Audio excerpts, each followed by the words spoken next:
আসসালামু আলাইকুম বন্ধুরা, সবাই কেমন আছো? আশা করছি সবাই খুব ভালো আছো। তো আজকের ভিডিওটা আমি শুরু করলাম সকাল থেকে। তো এখানে দেখতেই পাচ্ছ, এখানে দুটো পাখি আছে আমাদের, যেটা আমার অনেক আগের ভিডিওতে কিন্তু ছিল না, এটা কিন্তু নতুন। তো আর এটা হলো আমার মেজো জায়ের ছেলে, সেও কিন্তু দেখতে দেখতে অনেক বড় হয়ে গেছে। আর আমি এখানে চাপিয়ে দিয়েছি ভাত, যেহেতু আমার মেয়ে যাবে পরীক্ষা দিতে স্কুলে, সেজন্য আমি তাড়াতাড়ি ভাতটা চাপিয়ে দিয়েছি।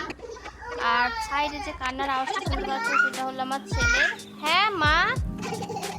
আর এখানে কালকে রাতে আমি বানিয়েছিলাম রুটি, তো অনেক রাত হয়ে যাওয়ার জন্য আর পরিষ্কার করা হয়নি, আর শরীরটাও যেহেতু একটু খারাপ, সেজন্য আর ভালো লাগেনি করতে। সেজন্য আজকে সকালে করে নিলাম পরিষ্কার। আর এখানে দেখতেই পাচ্ছ এক রাশ জামা কাপড় আমার জড়ো হয়ে আছে, কারণ কদিন যে বৃষ্টি পড়ছে, রোদ উঠছে না, সেজন্য জামা কাপড়গুলো একদমই শুকায়নি। আর এটা কি বলতো, এটা হলো সূর্যমুখী ফুলের বীজ আর কি। এটা টিয়া পাখির খাবার আমার কর্তামশাই নিয়ে এসেছেন।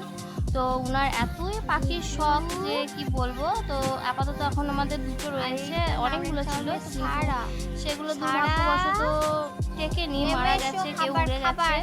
তো এখন আপাতত মানে দুটো আছে আর কি। তো তার মধ্যে একজনকে ডাকলে সাড়া দেয়, একজন সাড়া দেয় না। তো এখানেই আমার ব্লগটা শেষ করলাম। যদি ভালো লাগে অবশ্যই পাশে থাকবেন।